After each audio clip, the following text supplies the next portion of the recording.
Fala pessoal, tudo bem com vocês?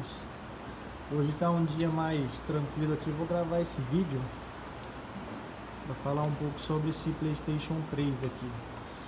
Esse PS3 aqui é uma versão FAT dos primeiros modelos dele, que a placa vem daqui até aqui no final, aquela placa maior.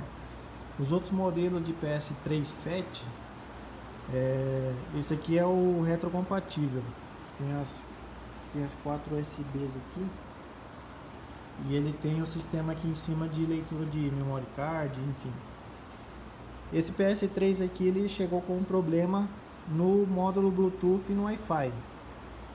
Até o momento a gente conseguiu consertar o módulo Wi-Fi. O Bluetooth ainda não está funcionando, o controlinho está funcionando ainda por cabo, mas ali já aparecem as informações de rede, né, do Wi-Fi.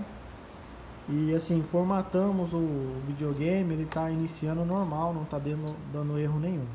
Mas o que acontece? Eu queria mais gravar esse vídeo mesmo para vocês verem como era a arquitetura desse PlayStation 3. Ele foi lançado lá em meados de 2006, 2007. E o tamanho dele é o que assusta, né? O tamanho e o peso. Como esse videogame desse tamanho foi se tornar no tamanho mais ou menos a altura dessa fonte aqui. Eles conseguiram diminuir demais o projeto dele, né? Esse aqui ele está com HD original ainda de 60 GB. Ele é um modelo retrocompatível, roda jogos de PlayStation 2. Eu não sei se esse modelo aqui ainda está rodando jogos de PlayStation 2, porque ele foi atualizado para a última versão. E aí talvez essa última versão tenha tirado, né? Porque eu não vi a opção ainda de PlayStation 2 aqui. Ele tem algumas opções do PSP, algumas coisas assim. Ele tá originalzinho de tudo. É um videogame que foi bem pouco usado. Outro problema que ele tinha era os 3 bips da morte, né? Você liga ele dá aqueles 3 bips e desliga. Esse caso aqui a gente consertou ele fazendo a troca dos neck tokens. A gente trocou eles por capacitor de tântalo e o aparelho já voltou a funcionar normalzinho. Muitas vezes o técnico pega um videogame com esse problema, né? E aí já parte para fazer rebale, esquentar o processador, e às vezes não é. Às vezes é o neck token mesmo que está com problema. Uma falha de alimentação no processador e ele dá o mesmo defeito como se fosse solda fria, né? Uma falha de comunicação. Diferente do Xbox, a gente consegue ver o código de erro. Esse aqui a gente não consegue. Esse aqui é meio que na experiência mesmo para consertar. Ele já está funcionando. Eu tenho na minha coleção uma versão dessa, só que é uma versão sem ser a retrocompatível, né? A posterior, com a placa grande também. E a outra versão minha não está funcionando o drive de CD. O CD entra, mas ele não sai. Deve ter alguma coisa no mecanismo estragado, mas eu acabei nem querendo muito me estender em consertar. Eu coloquei na minha coleção. E esse aqui provavelmente vai entrar também. Esse videogame eu comprei ele de um lote, né? Geralmente eu compro lotes de videogame com defeito e tento consertar.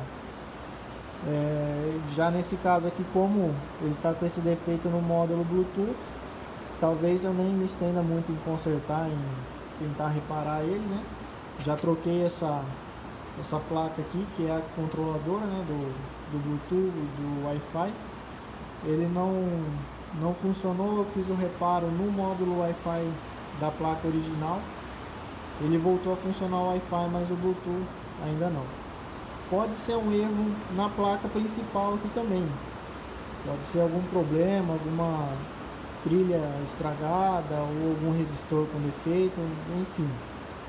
Dependendo do aparelho, acho que nem compensa muito mexer, né? Pela idade dele, tem aparelhos que quanto mais a gente tenta consertar, mais provável ele dar algum defeito futuramente, né? E é um aparelho que esquenta muito.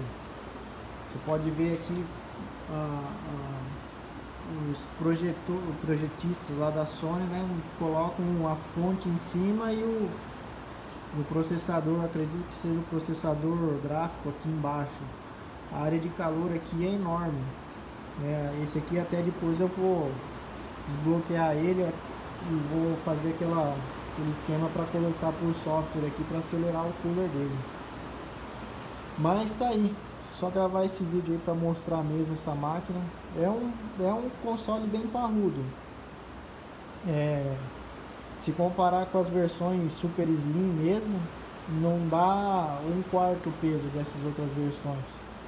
É um avanço muito grande que a Sony fez, até por questão de preço. Esse videogame, na época que era lançado, custava uma fortuna. E hoje em dia, apesar do preço alto se comparar com o PlayStation 5, por exemplo, nessa época que você tinha que importar, porque não era feito aqui no Brasil esse tipo de videogames, e aí o preço subia mais, né? Apesar de hoje o valor do PlayStation 5 ser bem alto, ainda você consegue comprar parcelado, você encontra loja física vendendo, né? Mas nessa época aqui não. Esse aqui, se eu não me engano, ainda é uma versão japonesa. Esse console aqui, se eu não me engano, ainda é uma versão japonesa. Deixa eu até ver se eu consigo abrir. Por que que eu sei que é uma versão japonesa? Os botões X, o botão X ele usa para voltar e o bolinha para confirmar. E as versões americanas já é ao contrário, né? Deixa eu ver se eu acho aqui. Não. Mas enfim, é um aparelho já bem antigo, né? Isso aqui vai ser de 2007, 2008, mais ou menos, esse aparelho. Então fica registrado aí. Eu vou fechar ele daqui a pouquinho e vou botar na minha coleção.